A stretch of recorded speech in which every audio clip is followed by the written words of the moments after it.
येन तस्मै श्रीगुरुवे नमः। श्रीचैतन्यमनोभीष्टं स्थापितं येन भूतले स्वयं रूपा गदा मह्यं ददाति स्वपदान्तिकम्। हे कृष्णा करुण सिन्धु दीनबन्धु जगत्पते गोपेश गोपिका कान्ता राधाकान्त नमस्ते। तप्त कांचन गौरंगी राधे वृंदावनेश्वरी विश्वानुसुते देवी प्रणमामि हरिप्रिये। जय श्री कृष्ण चैतन्य प्रभु नित्यानंदा श्री अद्वैत गदाधार शिवसादि गौर भक्त वृंदा। हरे कृष्ण कृष्ण कृष्ण हरे हरे, हरे Ram Ram Ram Hare Hare. Okay, it's a very nice chapter today. The chapter name is Akshara Brahma Yoga, Attaining the Supreme.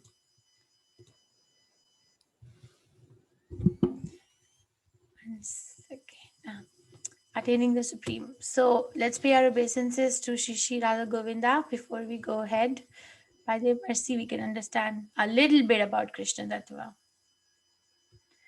This is what we did yesterday, chapter 7, Gyan Vigyan Yoga, knowledge of the Absolute.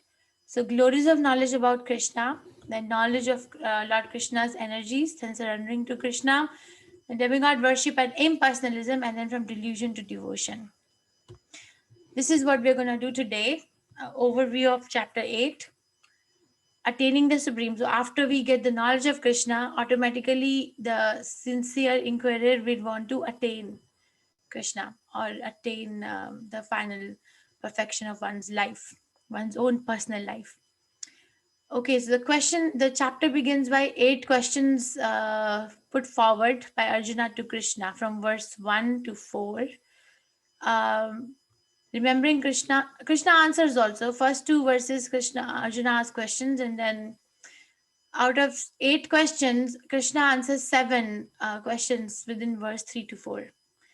And then the last question, how to remember Krishna, Antakalena Smaranam, how to remember Krishna at the last moment of death. That's Krishna is going to spend good amount of time explaining that. Remembering Krishna at this time of death, that is the 8th question that Arjuna asked. From verse 5 to 8, and then remembering Krishna by Yoga Mishra Bhakti, remembering Krishna by pure Bhakti, material world versus spiritual world, and then supremacy of pure Bhakti in attaining Krishna. So this is what Arjuna asked Krishna. Arjuna inquired, O my Lord, O Supreme Person, what is Brahman? Number 1. Number 2, what is the self? 3, what are fruitive activities? 4, what is this material manifestation? 5, what are the demigods? Please explain this to me. 6, how does this Lord of sacrifice live in the body? 7, and in which part does he live? O Madhusudana. And then 8th, and how can those engaged in devotional service know you at the time of death? See, question and answer are so important in one's life in general. Actually, we are doing question answer all day with our life. What to cook, where to go, how to go, how much money to earn, what to buy, whom to listen, what book to read. All day and all life question, what time to sleep, what time to get up. Question answers are going on, right? Everyone's life.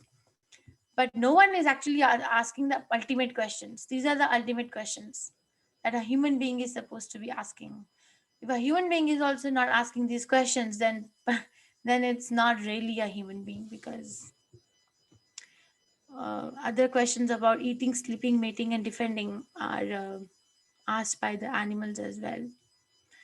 Okay, so how did he get to these questions? How did Arjuna think of these questions? So from 7th chapter, last 2 verses, Krishna used these words.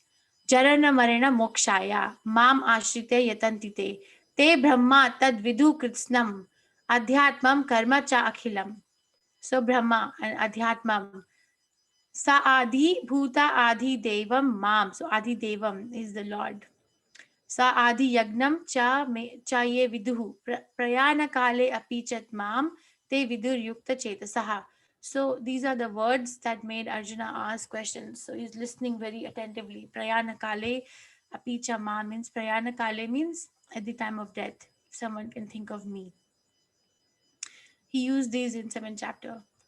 So these are the questions, and we made it in the table for answer, but we'll explain also. I will explain also. So Arjuna asks, what is Brahman? Krishna answers, Brahman means Jiva, indestructible living entity. What is Adhyatma, or controller of the body? That Adhyatma is the nature of the self, or nature of Jiva. What are fruitive activities or karma? Karma is described in 8th chapter as something or action which leads to another material body. Adi Bhuta, what is Adi Bhuta or material manifestation? Answer is material nature. Who is Adi Deva, supreme demigod? Universal form which includes all demigods.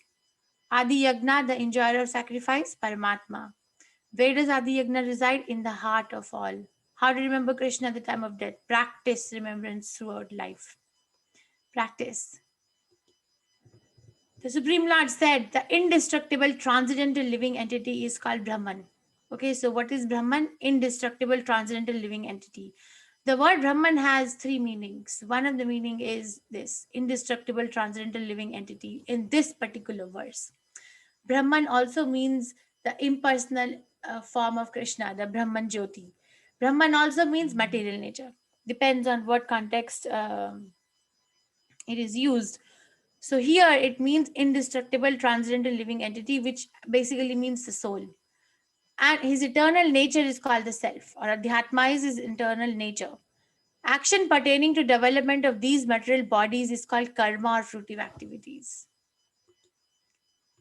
Okay, so we do an action and that leads to one of the bodies out of 84 million species of life.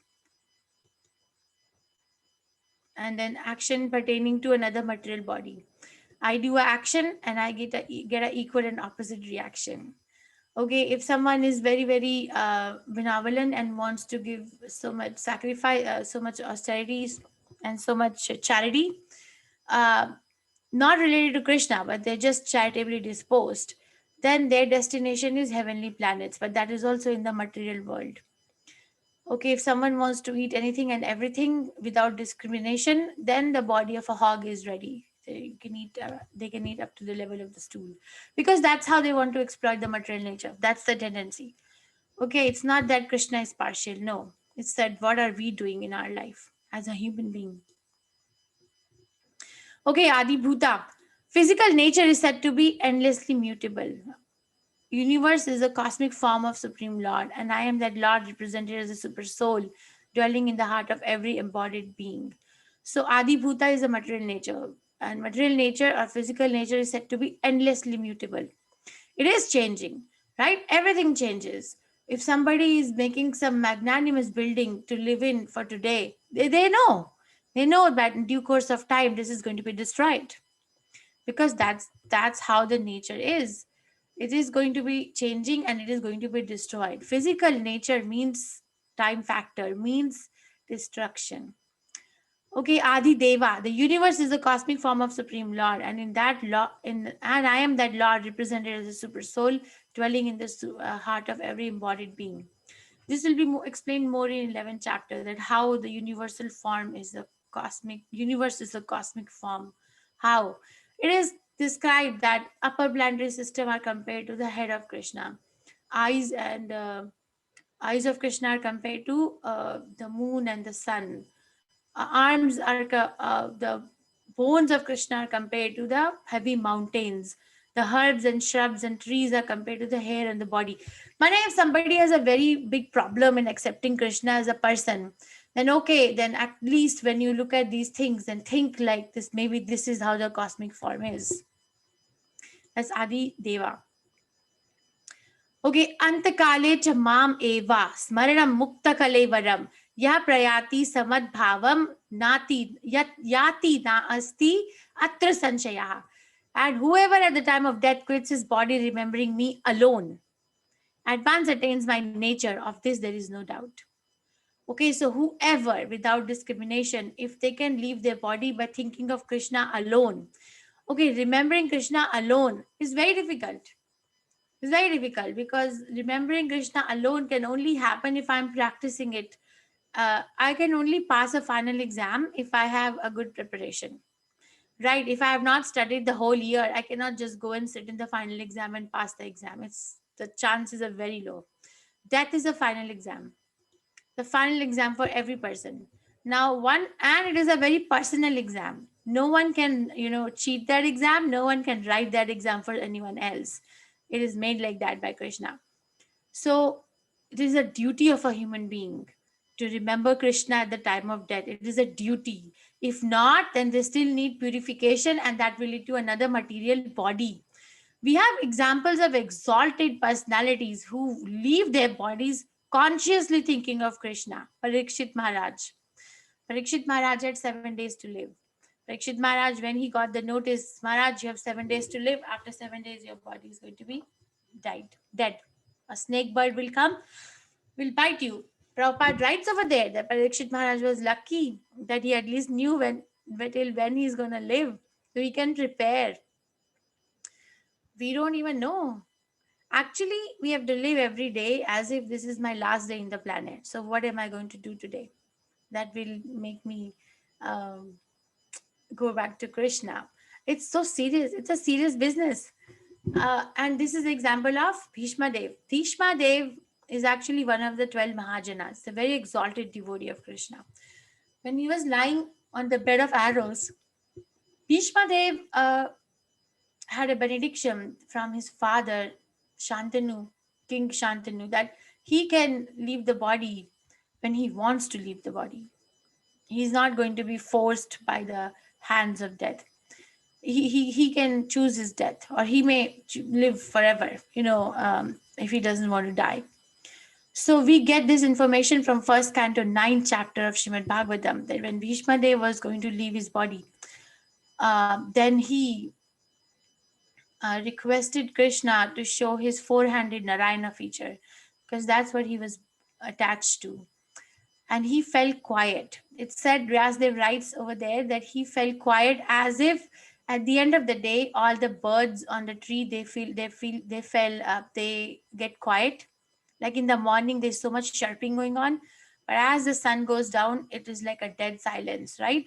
Like that, the man who fought so many battles, he fell silent, and he just collected his memory and attention and focused on the 400 form of Krishna and left his body like that. That is exalted death. Okay, death doesn't have to be like an animal, but people are going to be bewildered. Actually, we are all bewildered. So this is from Mahabharat. Yudhishthira Maharaj was asked by Yaksha, what is the most bewildering or astonishing thing you see in this world? So Yudhishthira Maharaj answers this. Many of you might know also. Ani ani bhutani gachantiha yamalayam shesha sthavaram icchanti kim ascharyam athaparam. Hundreds and thousands of living entities meet death at every moment. But a foolish living being nonetheless thinks himself deathless and does not prepare for death. This is the most wonderful thing in this world. See, we see someone else dying and we think that we are here to stay. The death was only for them. And that is the most wonderful thing. If we are convinced that we are going to die, then we are going to prepare for it. There's a lot of preparation needed. As we prepare for our day to live, like we need preparation to live. I'm not saying, okay, I'm going to sit down in my bed and then automatically my body will be cleaned off. Automatically my teeth will be brushed. Automatically in the kitchen the food will be cooked. Automatically everything. No, we have to plan. Correct? We have to plan everything to live a life. So similarly, we have to plan the time of death also, which we even don't know when it is going to be. Now Krishna goes on building the last answer. He answered the seven, but the last question was how to remember the Adi Yagnam, or the Lord at the time of death. How to do it? This is a very good question. How to remember Krishna? Yam yam vapi smaran bhavam tyajati ante kalevaram tam tam eveti kantaya sadatad bhava bhavita. Whatever state of being one remembers when he quits his body, that state he will attain without fail. So this is Prabhupada writes in the book, but sorry, that there's a big misconception in the world that if somebody attains to human life, then their next life is going to be uh, moksha. Well, not according to Krishna, maybe according to their own mental concoction, but not according to Krishna. Human being is a chance. Human life is a chance given so that I can elevate myself from position B to position A. And what is it, position A? To go to Krishna. It's a chance. If I lose the chance, then I go back down from B to C to D, E, F, whatever. Okay, whatever B state of being one remembers when he quits his body, that state he will attain without fail. That is a particular place they're attaining. Okay, it's not that everyone who's a human being is going to get liberation. No, no, not according to Krishna, not according to the Shastras. But if somebody still wants to believe in their concoction, then it's their risk.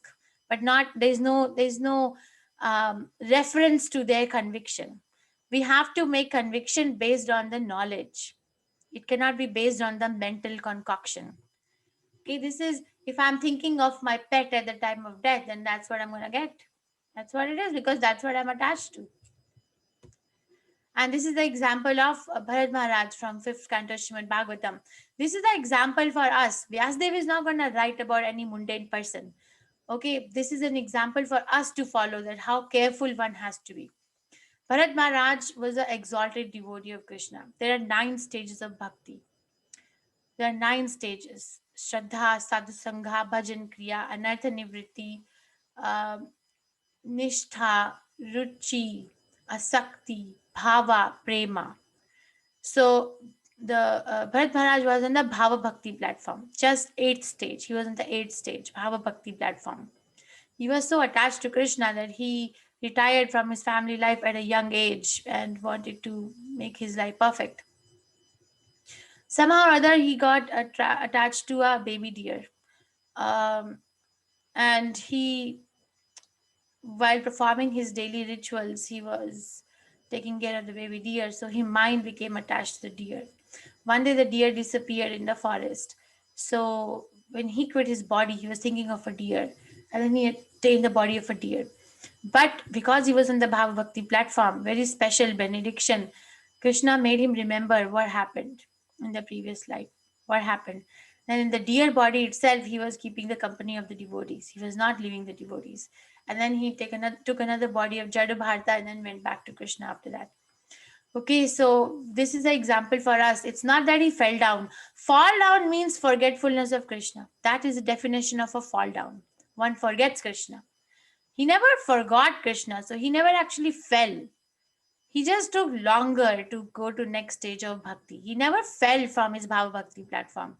But a new devotee or a neophyte will say, okay, he fell down. No. We have to be very careful. Don't commit offenses to great devotees. Otherwise, we will fall down. Okay, so we have to be very careful what we are thinking and what we are doing. Therefore, okay, Krishna says that yam yam vapi smaran, right? Yam yam vapi smaran kalem means that whatever I'm thinking at the time of death, that being I'm going to get. So therefore, tasmat means therefore. Sarveshu, tasmat sarveshu kaleshu, mam anusmara yuddhe cha. Mai arpita mano buddhi, mam eva shashi asanchaya. Therefore means it's continuation from before. Therefore, Arjuna, you should always think of me in the form of Krishna, and at the same time carry out your prescribed duty of fighting. With your activities dedicated to me, your mind and intelligence fixed on me, you will attain me without doubt. So this is a very interesting verse because Krishna is giving Arjuna a very confidential instruction. He is telling him, you should always think of me. First is think of me, tasmat sarveshu kaleshu. And at the same time, mam anusmara yuddhacha. At the same time, fight. So do both the things. One can say, oh, when somebody's fighting, when somebody's fighting and they can be killed in that fight, how much focused one has to be, right? The enemy can attack from any side. How much focused one has to be. But Krishna is telling Arjuna, think of me, and at the same time, carry out your prescribed duty of fighting. Means we can do this. So first duty is to think of Krishna and at the same time carry out the prescribed duty, whatever one is doing. But we should not forget Krishna. If I forget Krishna, then actually I lost that time. I lost that moment. What is the benefit of doing it? The benefit is this. With your activities dedicated to me and your mind and intelligence fixed on me, you will attain me without doubt. So if my goal, if I am Vyavasatmika Buddhir, means my goal is one, and my goal is to go to Krishna at the end of this life. I don't want to come back to this world. I want to go to Krishna. Then I have to be very, very strict in my preparation. And what is the preparation? Think of me. Now, how can we think of anyone whom we don't like? Not possible. And we have to do Anukul Bhakti. How can we think of Krishna? And actually, how can you think of Krishna if you don't know who Krishna is? That is the reason why Krishna speaks Bhagavad Gita, so that we can know who he is. Okay, it's actually, Bhagavad Gita is actually a love letter from Krishna to everyone, to all the living entities. What happens in love letter? What is the structure of the letter? Person says, I am this, I am that, you are this, you are that. Okay, you belong to me, I belong to you. That's what Krishna is doing. I am the Supreme Personality of Godhead. You are the soul. I made you. You're my part and parcel. You belong to me. You come to me. We can have fun over there like this. That's what it is. This is Bhagavad Gita. Okay, so Prahlad Maharaj is an example. He was born to a demon father. But in the school, whenever they used to have a break time, he immediately used to teach his friends in school about chanting Hare Krishna. Immediately. No time waste. How many of us are doing it? Immediately he used to teach, and the boys used to say that we are young children, this is our age to play. Does anyone know what answer Prahlad Maharaj used to give? The boys, 5-year-old boys, they used to tell that we are young children, our duty is to play, this is our age to play. What answer Prahlad Maharaj used to give? You can write to me in the chat if you know. What was the answer given by Prahlad Maharaj to that question, that you're a child? Prahlad Maharaj gave the definition of old age at that time. He gave the definition of old age because they said, right, that we are small children. It is our time to play. So in answer to that, Prahlad Maharaj defined what is old age. Yes, what is old age? What is old age according to Prahlad Maharaj, 7th canto Srimad Bhagavatam? Yes. Any time, any age. Yes, Seema. 1 minute. Seema Anytime Mataji. before death. Correct. Any time before death is old age. According to Srimad Bhagavatam, any time before death. Yes, when someone is on the ripe age, then automatically the body is old.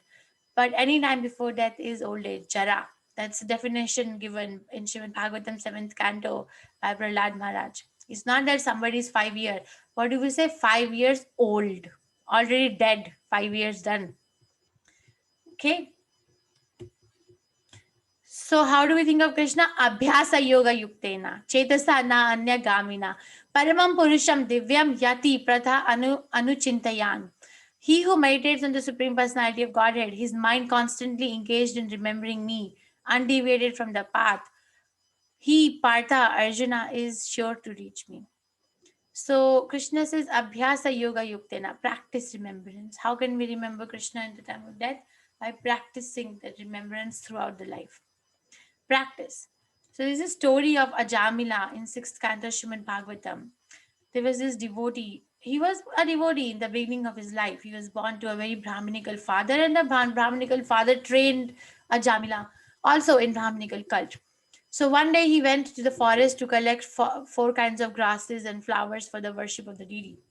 On returning home, he saw this. He saw a prostitute drunk being hugged by another drunk man. So Brahmanic, he tried to control his mind by remembering the training given to him by the father, but he was not able to. Then what happened? Then one day he asked his very good Brahmanical chaste wife and his old parents to leave so that he can bring the prostitute home. So he started living with a prostitute.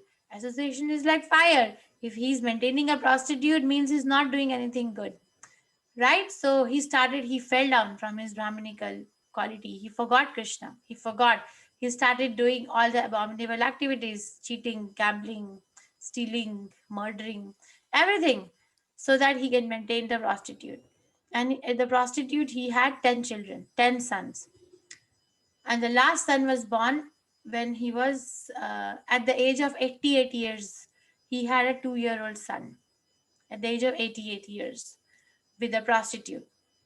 Now, the thing is that he actually forgot. He was not saying sinning, chanting, sinning, chanting. He was not doing, okay, I'm going to go to the place of worship on Sunday and I'm going to confess my sin. And then from Monday onwards, I'm going to do the sin again.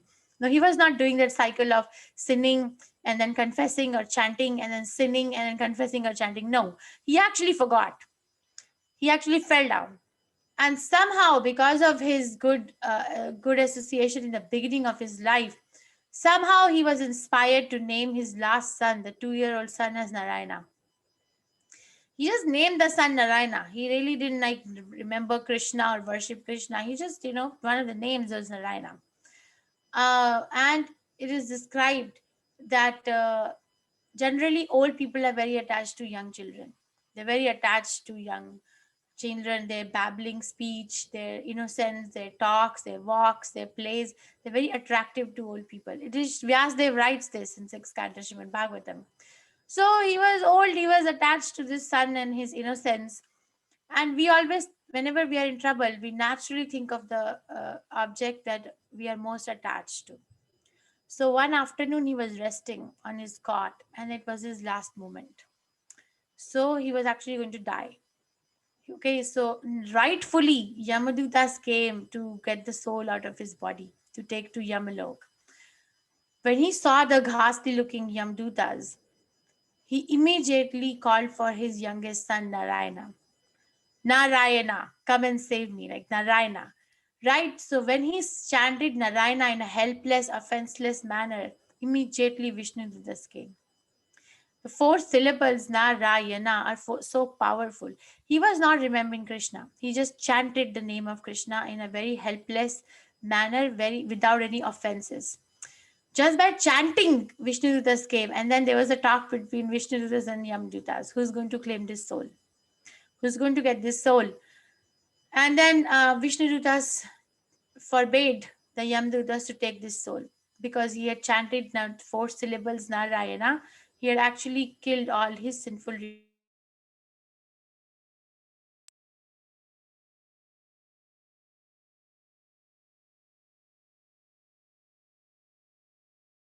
So he was not Krishna more. So when Yamaduta woke up, I'm sorry, when Jamila woke up from all this, he could remember, and he tried to look for the Vishnudutas. He could remember that this had happened with me, and he could also, his memory was revived by the association of the devotees of Vishnudutas. That what was I doing all my life? What was I doing? Maintaining a prostitute, hunting, gambling, cheating, stealing, for what? What was I doing? So this is the potency of association of the devotees. And then immediately he retired and he went to Haridwar and got purified. He took shelter of a Vishnu temple. Then when he left his body, then Krishna sent Vishnu Dutas, and and there was a celebration that he was going to go back to Godhead, and he boarded the Vaikuntha plane, the Vaikuntha Viman, the airplane. This is what happens if somebody leaves their body thinking of Krishna in a anukul way and meditating on Krishna, then this is what is our destination. So choice is yours. Choice is mine. What do I want to do at this point? And then Krishna says one should meditate on me, but one should meditate on him how? How one should meditate on him? As an energy, as a light?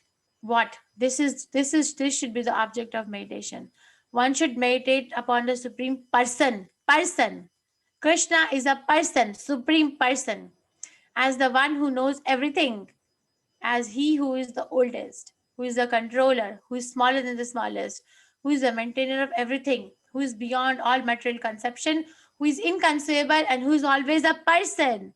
He is luminous like sun, and being transcendental, he is beyond this material nature. This should be the object of meditation.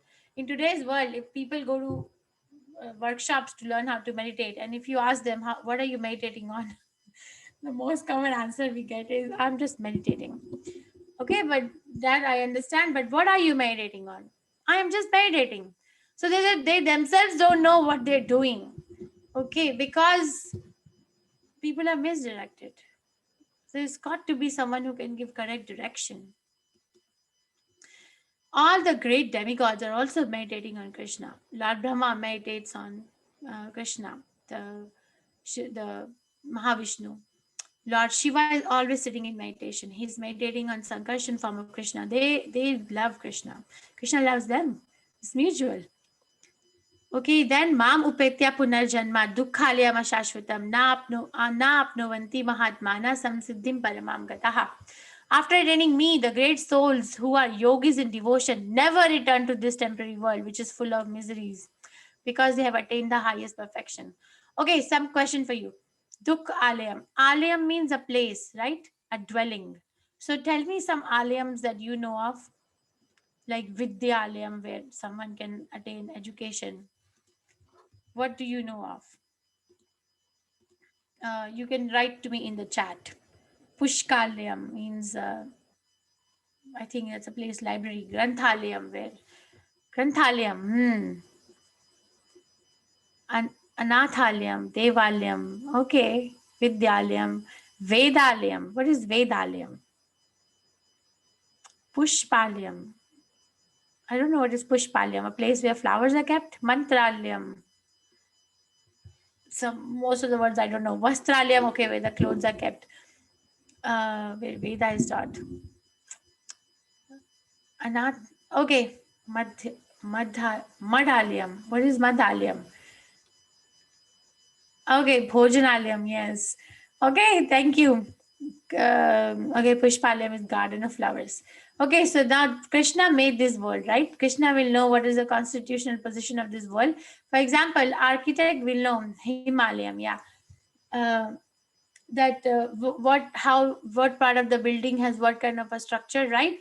So Krishna made this world. Brahma is a secondary creator. Krishna gave knowledge to Brahma, and then Brahma executed the knowledge. So Krishna is a primary creator, and Krishna is calling this world as Dukkhalayam.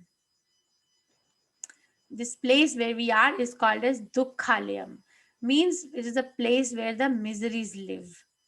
Someone can say, okay, there are miseries, but I can mitigate all my miseries. I can, because I'm so rich, I can have a house with all the comforts. I can have uh, Apple TV, smart TV with lots of channels. That's a perfection of my life. I can have a big house with all the amenities. I am so rich. I can have so many servants, and so on and so forth. Okay, the next quality of this world is ashashvatam, temporary. Okay, you can have all this by your TV, your car, or whatever you have, but ashashvatam, temporary. What are you going to do about that? So dukkhalayam ashashvatam, never return to this temporary world which is full of miseries. Okay, so a devotee only can get this real conception. This world is full of miseries. Even if I don't want, I will still have miseries. Um, and there are different kinds of miseries. There are 4 primary and 3 secondary type of miseries. Maybe one of my admins can talk about it. Madhrani, do you want to tell us what are the 4 primary and 3 secondary miseries of this world according to the Shastras? Hare Krishna Mataji. Hi, Uh, Krishna. yeah, birth, old age, disease. Are they? Birth, death, old age, and disease are the 4 primary miseries. Correct. Thank you very much. Okay, birth, death, old age, and disease are the 4 primary miseries. 4 prime most, which we have to solve. But and then on top of it, there are 3 secondary miseries. Three. What are they? Adi Bhuta, misery because of another living entity. Someone else. Coronavirus is a Adhyatmik, good example. Very nice. Adi Bhautik, and Par Adi Devik. Adi Devik. Thank you. Thank you, So, Hare Krishna. Adhyatmic is because of one's own body and mind, and Adi Bhautik is because of someone else, some misunderstanding with some friend, family, or coronavirus. Okay, and then Adi Devik is because of the higher authorities. It's so cold, it's so hot, there's so much no rain, or a lot of rain, or tornado, or thunderbolt, so whatever. Those are something which are beyond the control of a human being. Um, so those are secondary. But what happens is that because we don't know how to solve our primary problems of birth, death, old age, disease, we are always very busy in the secondary problems.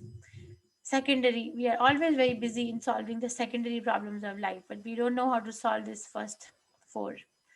So it's a distraction. But Krishna talks about it. Krishna, Shastras put four primary problems in the front, and secondary remains secondary. But material world puts secondary as primary, and primary they want to forget, right? They said, okay, from the highest planet in the material world down to the lowest, all are places of misery, wherein repeated birth and death take place. But one who attains to my abode, or son of Kunti, never takes birth again. Someone can say, okay, I will go to heavenly planets, I will do pious activities and go to moon planet. Okay, so there also the demigods, the devatas are always threatened by demons in fight, right? There's so many times we read in Srimad Bhagavatam that Indra is attacked by the demons for the fear of taking away his all the luxuries. They're always there is no peace.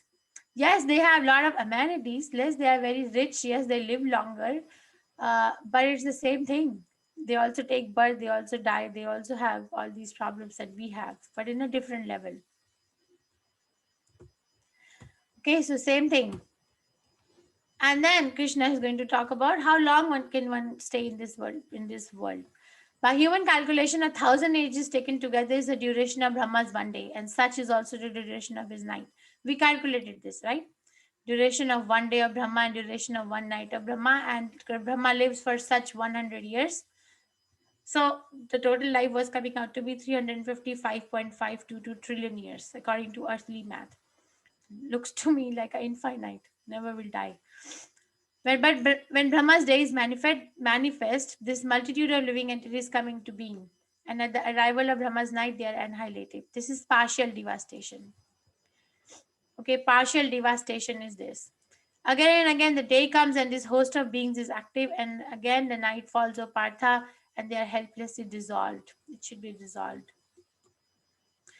So, beyond Brahma's day and night, there is another nature which Krishna is going to give. Now, Krishna is going to give information about the material world versus spiritual world. Material world, he already said, right? He already said that Dukhalayama Shashvatam, whether you go to hell, whether you go to heaven, the miseries of birth, death, old age, disease are always going to be there. Now he's gonna give information about the spiritual world, that he keeps talking, right? He keeps talking, come to me, you'll never take birth again. Come to me, nothing will happen to you ever again, no miseries ever again. So now he's gonna give a little bit information about coming to me means coming where. Yet there is another nature which is eternal and transcendental to this manifested and unmanifested matter. It is supreme and is never annihilated. When all in this world is annihilated, that part remains as it is. The spiritual world, I'm going to show you, go look at chart now. Yeah, the spiritual world is beyond the manifestation of the material world. So this is a Goloka chart. This is all these things written on the sides is the reference from which this is made, and it was made by devotees in ISKCON Salem. So Krishna, when Krishna wants to make the material world or material sky represents only 1/4 of Krishna's creation. 3/4 is the spiritual world. Okay, only 1/4 is material. When Krishna wants to make the material world, not wants to, Krishna is forced to make the material world by some of the living entities who don't want to stay in spiritual world for one reason or the other. Then he expands himself as Karanadakshay Vishnu. This one is bigger. Karanadakshay Vishnu. From the breathing of Karanadakshay Vishnu, the multiple planets, universes come out, each of them. And then Karanadakshay Vishnu expands himself into Garbhadakshay Vishnu and enters into each of these universes, each of them. So one Karanadakshay Vishnu expands to many Garbhadakshay Vishnu and enters into each of the planets, each of the universes, I'm sorry. And from Garbhadakshay Vishnu's navel, the lotus stem comes out, and on top of the flower, Brahma takes birth. So Brahma is given knowledge in the heart by Krishna in this form. And then the planets, in the universe, there's so many planets, upper, middle, lower. They are arranged on the stem of the lotus flower. This one. So we are here, Bhurlok. Above us is Bhuvarlok, Swarlok, Mahalok, Janalok, Tapalok, Satyalok. Below earth is Atal, Vital, Sutal, Talatal, Mahatal, Rasatal, Patal. So 7 lower. And topmost is Brahmalok. In the material world or in material universe, the topmost planet is Brahmalok. Okay, so Karanadaksha Vishnu breathes, and his breathing material universes come out, and then he expands himself to Garbhadaksha Vishnu. And then in the stem of the lotus flower, the planets are there, and then Brahma gets knowledge how to populate the world, how to populate, how to. Brahma is a secondary creator, how to populate and how to create. That's what Brahma does, right? Vishnu maintains. Maintenance is a hard job. Now, in each and every living entity's heart, Garbhadaksha Vishnu again enters as Paramatma. This is Paramatma feature of Krishna, which is called Shiradaksha Vishnu. So there are three Vishnus: Karanadaksha Vishnu, Garbhadaksha Vishnu, and Shiradaksha Vishnu, which is a Paramatma feature of Krishna, which enters into the heart. This material world, material universe is covered by layers. Earth, if you dig earth, then water, then fire, then air, then ether, then false ego, and then Mahatattva. And each preceding layer is 10 times thicker than each succeeding layer is 10 times thicker than the preceding layer. Very difficult to get out. Very difficult. But can you see this string? This string? This string is available in Bhurlok, which says Hare Krishna, Hare Krishna. If someone catches this string, Hare Krishna, Hare Krishna, Krishna Krishna, Hare Hare, Hare Ram, Ram Ram, Hare Hare, then they end up in this world. Because that's where it is originating from. Hare Krishna Mahamantra, Golokera Premadhana, Hari Ram Sankirtana. Hare Krishna Mahamantra is originating in Goloka Vrindavan. So it comes down. It comes down. See, even in Brahmajyoti, it comes down to material world, to Bhurlok. And if somebody captures it, then they go. They go there. Okay, now that's material world. Spiritual world, people talk about Brahmajyoti. What is Brahmajyoti? This is Brahmajyoti. Brahmajyoti is nothing but an effulgence which is coming from the body of Krishna and the spiritual planets. It's a sky. Like we have a material sky on which these planets are situated. Like that, Vaikuntha or Goloka Vrindavan or all the other planets in spiritual world are situated in Brahmajyoti. But then inside the Brahmajyoti, there is Vaikuntha, where Krishna is present in his 400 forms. Okay, and then further Ayodhya, where Krishna is present into 200 form, Lord Rama. And then comes Goloka Vrindavan, where Krishna is having his eternal Ashtakaliya Leela with his devotees. All right, so this is the information. We have the complete information. I actually know one child in America who actually made model in 12th grade of origin of universe to present in the school based on this. And this is what is happening in Goloka Vrindavan. Krishna is having pastimes with his friends. All the animals, water, land, trees, birds, everybody loves Krishna, and Krishna loves them in return. Everybody. He's having pastime with Mother Yashoda. She's running with the stick on his hand. Fear personified is fearful of Krishna. But here, Mother Yashoda is running behind him with a stick and he's fearful. All these pastimes are going.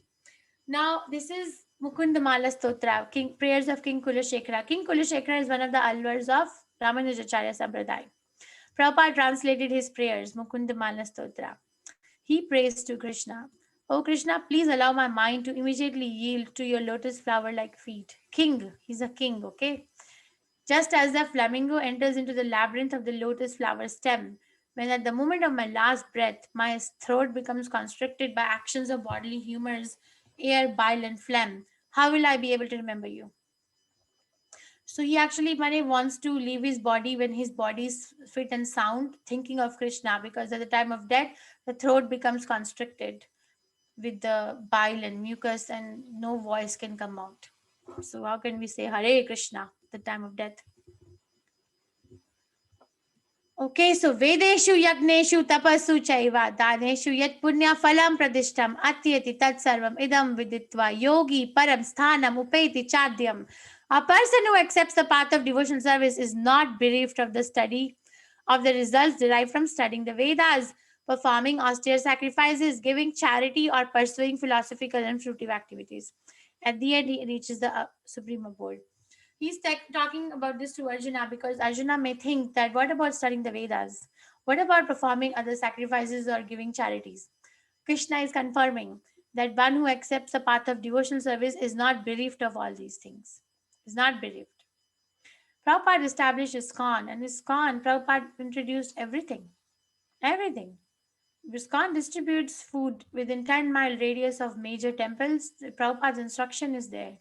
You go to Vrindavan, you go to Mayapur, go to Delhi ISKCON, go to Bangalore, go to anywhere else.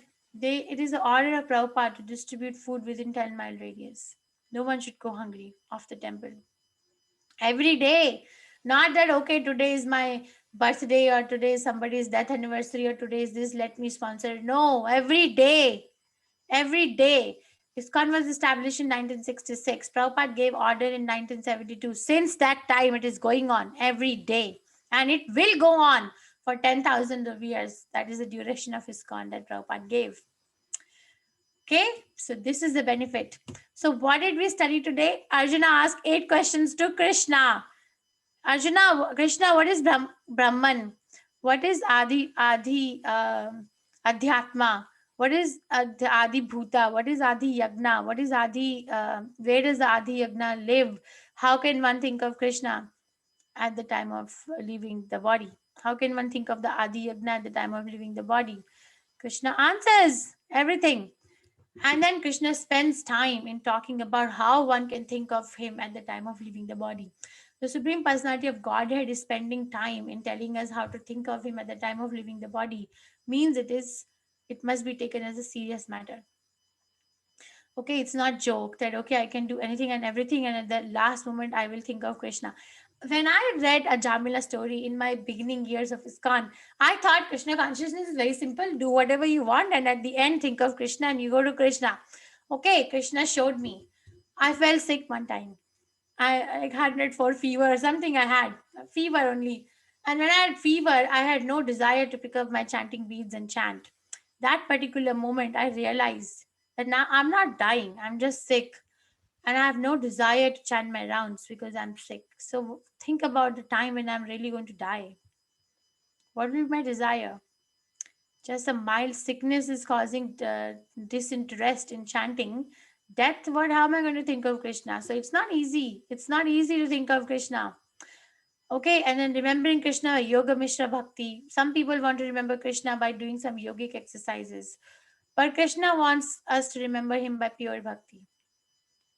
And then material world versus spiritual world, where I showed you the chart, the Goloka Vrindavan chart.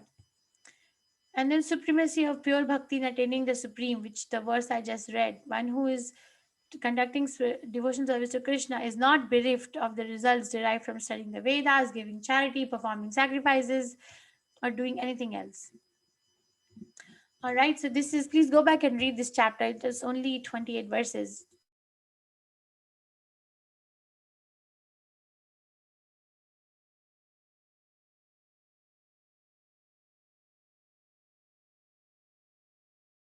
What is the meaning of the word Dukhalayam in verse 8.15?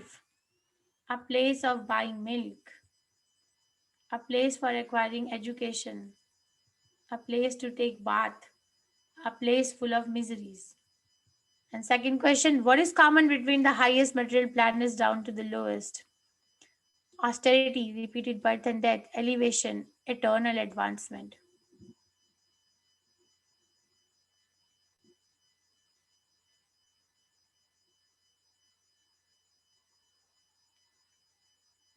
Okay, Hare Krishna. So 40% of the class is answered now.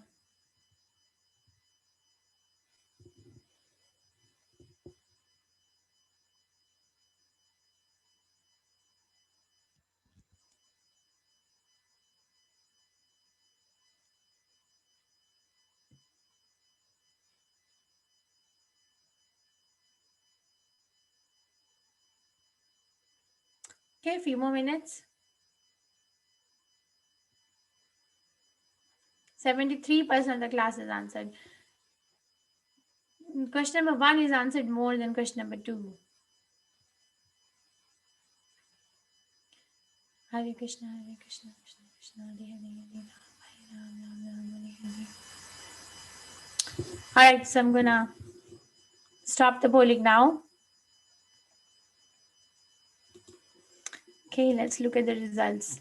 What is the meaning of the word Dukhalayam? Place full of miseries is the answer. You can refer to verse. Place for buying milk is not Dukhalayam, or place for acquiring education is Vidyalayam. Place for buying milk, Dugdalayam. That will be called as Dugdalayam. Place to take bath. I don't know what alayam it will be, but it's definitely not Dukhalayam. Okay, and what is common between highest material planets down to the lowest? Repeated birth and death. Abrahma Puvana Loka Punar Avartina Arjuna. It's the place of death and birth. Those two things are common. Okay. Now I have a very powerful video to show today. Let me 1 second. This is a very powerful video. This is from Srimad Bhagavatam, 3rd canto, chapter number 31. The chapter is labeled as Movement of the Living Entities, how the living entities are rotating. Okay, so please try to absorb.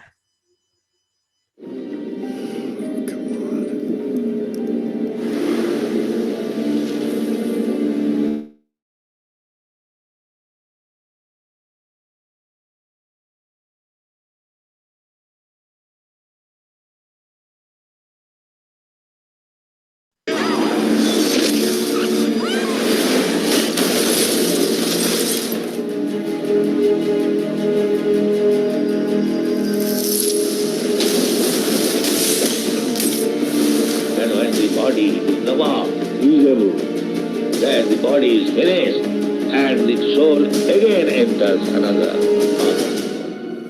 This is called transmigration.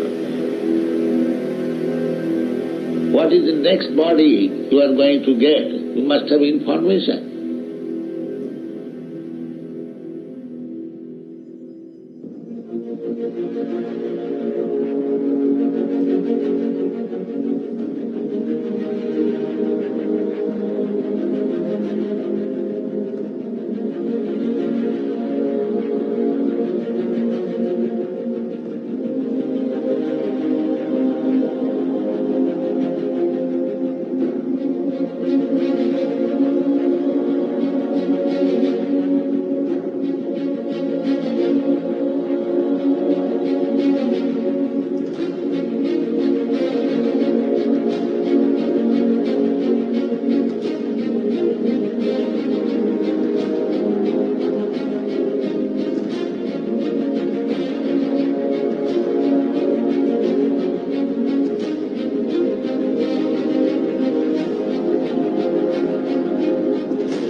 Retreating? You're actually in the middle of the workshop right now, sleeping. This is your first lesson in training.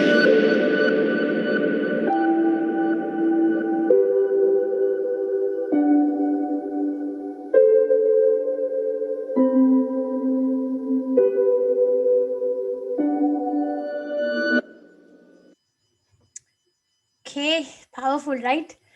Okay, so we'll make the breakout rooms for 5 minutes, and then I'll bring everyone back. Okay, Madhurani, Rupa Mataji, Anvaya Mataji, please make sure you are in different rooms, just 3 of you.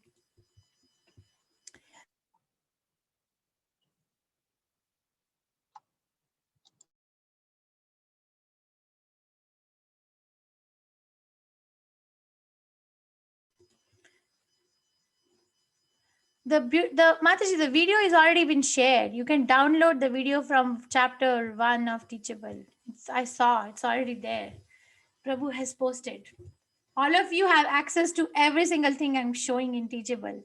You just have to look at it. Okay.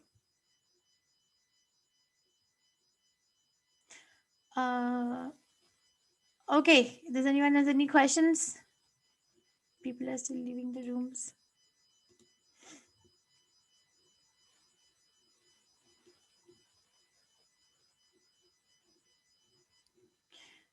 No questions? Everyone is spellbound. Oh, Sarita Mataji, Hare Krishna, you can unmute yourself. Hare Krishna Mataji. Very Hare nice. Krishna. Yeah, but only I wanted to know that after the last video, what you say, how do you explain intrauterine fetal deaths and early miscarriages and all according to this concept? Mataji, there is an That the life explanation. is terminated even before it's come on earth. It's no So janma that yet, is no? intrauterine fetal demise, right? Like you Yeah, don't. yeah, I mean, demise, what, IUFD, whatever we call it. Yeah. Yes. So, Mataji, that is the duration of life that was given to that particular living entity by Krishna. Okay, death is inevitable, whether it happens inside or outside. So we explain by understanding that actually it's Prabhupada explains it. I have heard that if somebody dies without being born, then it's the cashing out of the karma. It means that this it's a karmic reaction. Like the mother was a child in the last birth, and the child was a mother in in some birth, not last but some birth. Okay, and this happened to them. Somebody died for them. Like same person, let's say mother is A and the fetus is B. Okay, now the B died inside the body of A, unexplained. But in some life, it was reversed. The role was reversed, and now it is just cashing out because the other body suffered pain, right? So the other person suffered pain that, oh, I lost my child. Now this karma has to be cashed out. That is the explanation from the shastras. But I have heard devotees say one more thing is that when somebody dies in young age, yes, it is karma, but also they are purified because they don't have enough time to commit more sinful activities. So the destination is more secure actually. That doesn't mean that everyone should die. Interestingly, the death of a child in a father's lifespan happens only in Kali Yuga because of sinful activities. This was not happening in the rule of Yudhishthira Maharaj. Actually, under the rule of Yudhishthira Maharaj, there was not even temperature, like atmospheric changes also. If someone will get sick in the kingdom, it is said, then they will come and say, our king is not pious. That is why we are suffering. This quality of all these sufferings are there in Kali Yuga because of irreligious activities. So in the same context, then you relate it to the person, the relatives, the parents who suffer also. So it is Correct. also karmic to the karma account. So It's because very difficult. Yes. yeah, the correct. mother who's carrying goes through tremendous pain and tremendous emotional breakdown. Correct. That again is again related to both the karmas, the one who goes and the one from whom it goes. Correct. So the intricacies of karmas are hard to understand. I mean, you can get jumble mumble inside all these explanations. It's very hard, but yes, the principle is the same. And what we do to them is also not correct. Like this is an ambiguous grief. this grief that this mother goes through is called as ambiguous grief, right? That she cannot openly express that I had an abortion, because people are sitting with judgment telling her that, well, the baby could have been born with abnormalities, or baby could have been, so it is better. Oh, we superimpose our judgments on this particular But we mother have or no other father. thing to tell. I have to tell this to the patient also. Sometimes even we have to counsel like that. There's no other choice. Your role is that we can begin like this. I am so sorry that this happened to Yeah, you. obviously. It's my heart goes for you, and it should also go. But the only reasonable medical explanation that I can give is this. But I understand that you are grieving, and it's okay to grieve and take as long as you have to. It's not that, okay, now feel better because you didn't have a No, child with that's ambiguous okay. things. Yeah, Okay. yeah, but the only way to console is to tell them maybe it happened for some good. It could have not been a very healthy child. That's the only way you can console them in the way. Otherwise, they're unconsolable at times. I don't think they even become consoled by that sentence, but that is what you can do. We have to make our position clear, saying that I understand this is an unbearable loss. I'm teaching you now how to tell. I'm sorry, Mataji, you're my senior, but I understand. But the only reasonable explanation that I have for you is this. But at the same time, I understand that you're feeling sad, and you may continue to feel sad for some more time, and that's okay. You can at least validate their feelings. We may not feel like them because we have become hard-hearted because we have seen so much, but it doesn't mean that other person's Doesn't feelings mean. are invalid. But you feel with every patient. That is there. You start feeling. Hare Krishna Mataji. Thank you so much. Hare Thank you. Krishna. Suguna Vrinda Mataji. Your name is very nice. Hare Krishna, Dandavat Pranam to you, Mataji. I am Dandavat. really fortunate to get connected to you, and every day that here, Krishna Vani, very nice Shravanam is happening. Mataji, Yes, Jai Krishna. my youngest son who's in 12th grade is listening to you. Oh. He's a science student, so I always keep telling him the suffering is of this body. When the death happens, this is for the body and not for the soul. Now, please, from your mouth, let it come. Well, the body or mind, I mean, the suffering. But what is if I may clarify, you want to teach him this. Is there any motive? Like, is there any principle No, behind it? Or you this just want I mean, casually, being a growing boy, he's in 12th grade, and I want him to, because father is initiated, mother is initiated, the elder one is also ready for initiation, aspiring to Radhanath Swami Maharaj. So, a casual, a discussion that, no, how is it, the body is dying, so body has suffered, so you're saying soul, so even everybody's crying, so that is soul, so, you just put a light on it. Okay, so actually, I was planning to start this IQ, EQ, SQ discussion with you all from this weekend. Saturday, Sunday, we'll talk about this intelligent Wow. question, emotional question, and spiritual question. Very This nice. question, if he's asking, then your child is very intelligent. He's very high IQ. The ordinary children don't ask these questions. Ordinary parents also don't ask these questions or discuss this with their children.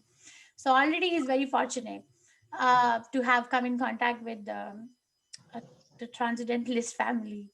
The soul, the body suffers, but that doesn't mean that we cannot feel the suffering. Okay, like somebody, let's say that you have an exam, and the soul is not going to give the exam. The body is going to write the exam, right? You're going to write the exam with your hand, look at the question from your eyes, think from your intelligence and mind. That's gross or subtle body. And if the exam goes well, then the mind and intelligence enjoy.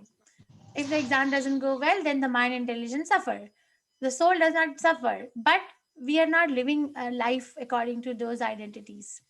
That is theoretical knowledge. There is a difference between jnana, which is knowledge, and difference between vijnana, which is application of knowledge. At least theoretically understand that I am eternal, I am independent, I'm not supposed to die, I'm not supposed to take birth. We can begin from theory, and then the sincere seeker will ask the next question: how do I realize this? How do I practice this knowledge? And that's where we will do IQ, EQ, SQ. Can you have him attend this IQ, EQ, SQ? I had so many young children, not young, but teenagers attend last time also. Sure, Mataji. Please. So it'll have more, and he can ask questions too. He can put forward and He's interact when we laughing. do that. See? He's laughing. Thank you so much, Mataji. Thank you, I will tell. Yeah. Hare Krishna. Manish Prabhu, Hare Krishna. Hare Krishna Mataji. Hare Krishna. Thank you for sharing your tremendous knowledge every single day.